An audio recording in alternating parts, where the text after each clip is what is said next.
Basta kay Sir Rojan, ibang klase. Let's go! Okay, welcome ulit sa ating klase. Sa video na to, pag-uusapan natin ang Article 1786. Dito sa article na to, dinidiscuss ang tungkol sa obligations of partners. Ano nga ba mga obligations ng isang partner pagdating sa contributions niya ng determinate thing? Paano kung halimbawa, nag-promise siyang magko-contribute pero hindi niya dineliver? Paano naman kung halimbawa, ang kinontribute niya ay hindi pala sa kanya? Paano na? Ready ka na? Sige, start tayo. Let's go! Ayan, sige, basahin muna natin. Article 1786. Every partner is a debtor of the partnership for whatever he may have promised to contribute thereto. He shall also be bound for warranty in case of eviction with regard to specific and determinate things which he may have contributed to the partnership, in the same cases and in the same manner as the vendor is bound with respect to the vendee. He shall be liable for the fruits thereof from the time they should have been delivered without the need of any demand. So dito sa article na 'to dini-discuss kung ano yung mga obligations ng bawat partner pagdating sa kanilang contributions 'no, specifically mga determinate things. So, obligations of a partner with respect to contribution of determinate things. Determinate or specific things. Kasi 'di ba, one of the requirements pagdating sa contributions kailangan siya ay definite, siya dapat ay specific, siya dapat ay known, siya dapat ay certain. Yun yung mga puwedeng i-contribute. Ngayon, ano nga ba itong mga obligations na 'to? Una, kailangan niyang i-deliver kung ano yung pinangako niyang iko-contribute, okey? Yan yung una. Ah, have which whatever he may have promised to contribute thereto. So, contribute what had been promised. So, ito yung dapat niyang gawin, 'no? Isa sa mga dapat niyang gawin. I-contribute yung mga pinangako niyang iko-contribute, okey? Kasi may mga instances na andiyan na, nagkasundo na kayo tapos nung magko-contribute na, ayaw niyang i-contribute bigla. Ano magiging effect kapag nagkaroon tayo ng failure to contribute, okey? Una, kailangan maging ano siya, magiging debtor ngayon siya, okey? So, failure to contribute, ang mangyayari diyan, si partner magiging debtor ngayon ng partnership, okey? So, parang lumalabas magkakaroon tuloy ng utang si partner sa partnership. Mako-consider siyang partner, pero may liability siya dun sa partnership dahil hindi niya binigay yung ipinangako niyang iko-contribute. Kaya sabi dito, every partner is a debtor of the partnership for whatever he may have promised to contribute thereto. Okay? So, kahit na walang demand, even if there is no demand. So, even if there is no demand. Yan, kahit hindi na mag-demand ang partnership diyan. Exception kasi 'to sa general rule na no demand, no delay. So 'pag hindi siya nag-contribute, hindi niya dineliver, tapos kumikita yung property na yon, pati na rin yung fruits ibibigay niya, okay? So exception 'to, this is exception to general rule na no demand, no delay. Yan, kasi 'di ba kung matatandaan niyo sa obligations, 'pag hindi nag-demand ng fulfillment, hindi magsisimula ang delay or walang delay. Kaya kailangan mag-demand tayo bilang active subject, bilang creditor, para magkaroon ng delay si debtor. Now, this is an exception to that general rule na hindi kailangan mag-demand si partnership para magkaroon ng delay si partner. Okay? Ayan. And then consequently, in case magkaroon ng failure to deliver, magkakaroon ngayon ng, specific performance na may interest at saka damages. And, hindi puwedeng rescission, walang rescission na mangyayari.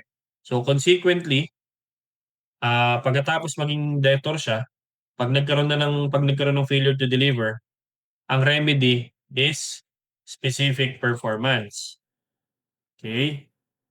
Kailangan talagang ibigay 'yan, kailangan i-contribute kasi specific thing, eh. Hindi puwedeng i-contribute ng iba 'yan kasi yung specific thing ay galing sa'yo dapat, okey?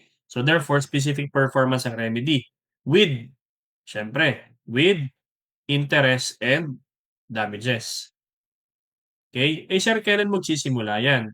The moment na nagkaroon na tayo ng partnership 'no, tapos nagkaroon na ng demand for contribution, ta's hindi nag-contribute, 'yan dun na magsisimula yung damages tsaka interest. So, may remedy na ang partnership na singilin si partner, na gawin yung kanyang dapat i-contribute or ibigay dapat yung kanyang i-contribute na merong interest and damages, okey?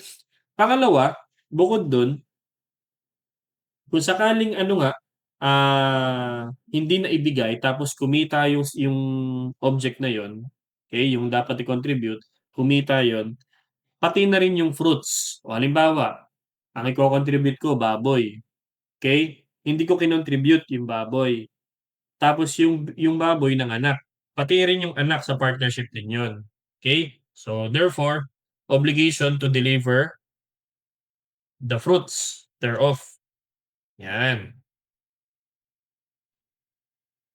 'Yan yung nakalagay dito sa ating, dito sa ating last sentence. "He shall be liable for the fruits thereof from the time they should have been delivered without the need of any demand." O yan na nga yun. Kung kailan dapat niya i-contribute, hindi niya kinontribute, 'pag yan ay kumita o nagkaroon ng mga fruits pa, pati yung fruits ay kailangan niya i-deliver at i-contribute sa partnership, okey? Kasi technically sa partnership na yun, ayaw mo lang ibigay. So therefore, pati lahat ng kikitain niyan at yung fruits, kagaya nung yung mga biik ng baboy, sa partnership na rin 'yan, okey? Basta 'yan ay ipinangako na. So once promised 'no, once promised, okey, fruits should be given.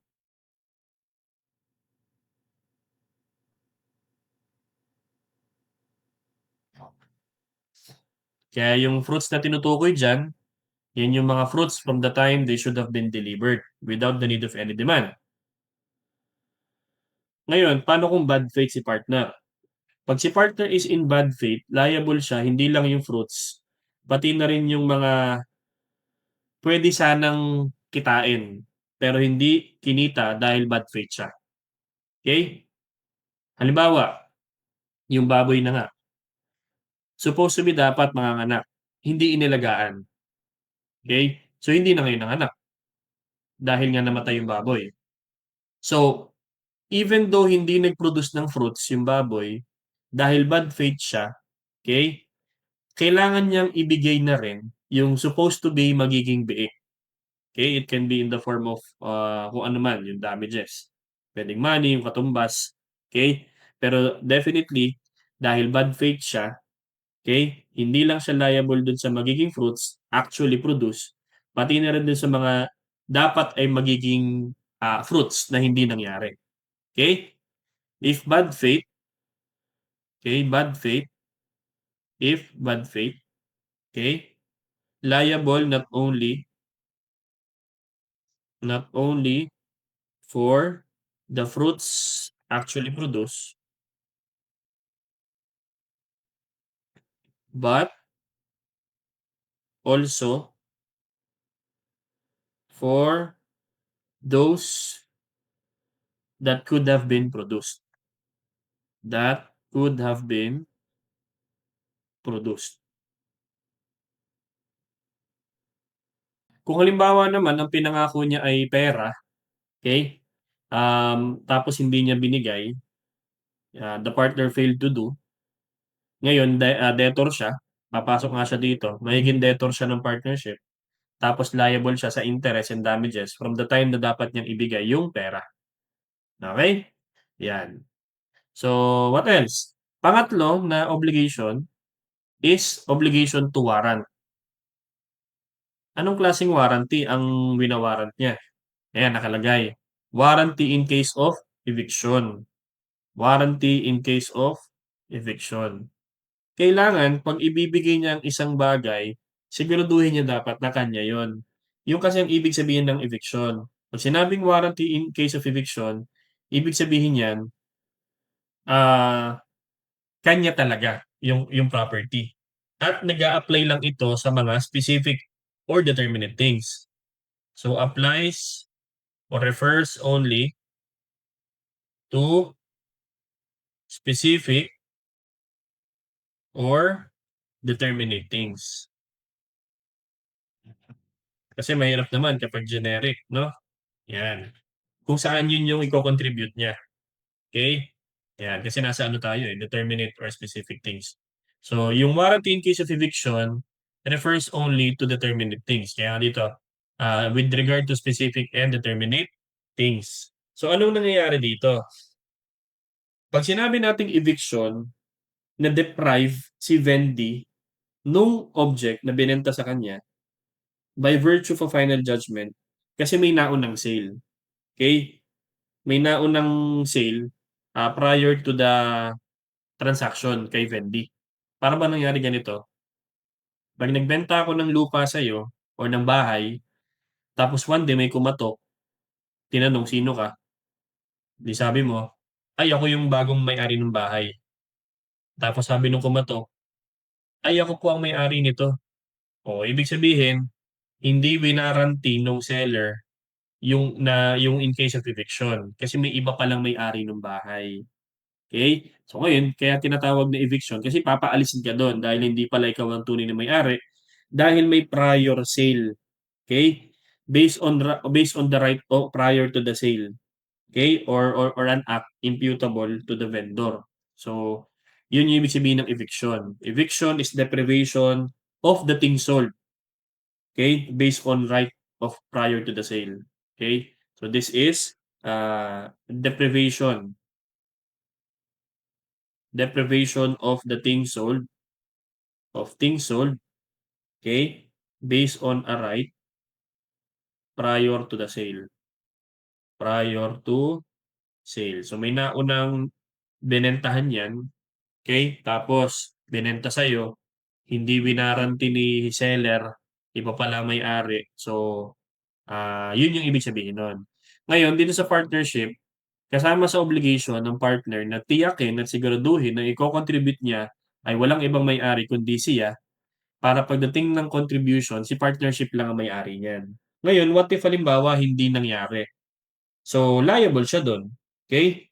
Ano mangyayari? Pag nagkaroon ng violation, pag na-violate itong warranty na yan, babayaran ni partner yung value ng property. Value of property at the time of eviction. O kung tumaas yung value nun, okay? Pwede yun yung babayaran niya at the time of, okay? At the time of eviction. Okay? O yun yung number one. Pangalawa, okay? Pati na rin yung income or fruits, if the partnership has been ordered to deliver to them, kung sino man yung nanalo. Okay? So, kasi baka sabihin na yung kinita nung property na kinontribute, mapupunta na rin doon sa nanalo na kaso. Kasi nga, dapat sa kanya yan. Napunta sa partnership. So, income and fruits. Okay? Na ibibigay doon sa taong nanalo sa kaso. Tapos sagot din ni partner yung cost ng suit. Kasi syempre, under case yan eh. Pinagtatalunan yan kung sino ba talaga may-ari. Natalo yung partnership. So, babayaran ng partner yung ginastos dun sa suit. Pati na rin yung mga expenses na binayaran. So, expenses and pati na rin yung finally damages, syempre. Damages, interest, mga ornamental expenses. Okay? So, kung sakaling hindi nagkaroon ng kung sakaling hindi niya winaran yung eviction kasi meron palang ibang may-ari niyan. Okay? So, yun. Dito nagtatapos yung 1786. Pinag-uusapan ulit dito natin yung iba't ibang obligations ng partner pagdating sa mga kino-contribute niyang specific things. Una, pag pinangako niyang i-contribute niya, i-contribute niya. Magkaroon siya ng isang salita. Kasi pag hindi niya ginawa yun, automatic, debtor siya ng partnership.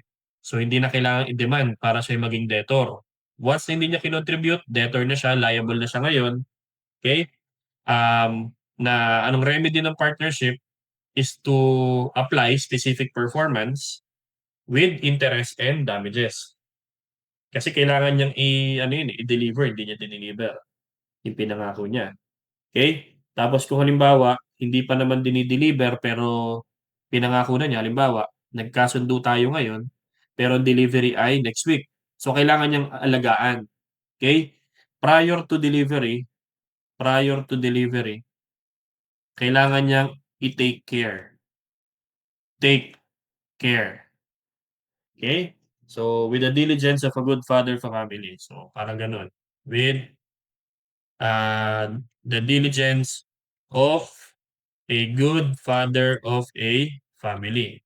Yan. So, yun yung klaseng diligence na dapat niyang i-observe prior to delivery.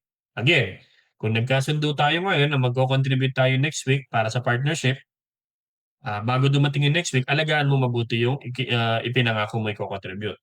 Otherwise, pag may nangyari dyan, liable ka. In case of default, pag hindi ka contribute, liable ka for damages. Nakalagay nga dyan. Tapos, in addition to the thing na dapat i-contribute, yung fruits kasama nun, kung hindi mo siya kino-contribute, kumita siya, pati yung kinita mo doon, i-contribute mo rin. And then, finally, warrant in case of eviction. So, it applies only to specific and or determinate things. Ibig sabihin nun, sinisigurado mo na yung i-contribute mo ay sa'yo talaga. Otherwise, pag kami pinaalis dito or kinuha to sa amin dahil hindi pala kami may-ari, sabi ng partnership, bayaran mo yung value ng property na kinontribute mo, plus yung lahat ng kinita na mapupunta ngayon doon sa bagong may-ari, bayaran mo yun. Yung cost ng suit, ginastos namin, expenses, and damages. So, I hope meron ako nadagdag sa inyong bagong learning na magagamit din sa inyong mga klase. Kung medyo naguluhan ka or meron kang di naintindihan, ulitin mo yung lecture natin. I'm sure makukuha mo rin yan. Ang laging sinasabi sa inyo, mag-aral kayo mabuti at mag-ingat palagi at laging natandaan, ibang klase ka. Bye-bye!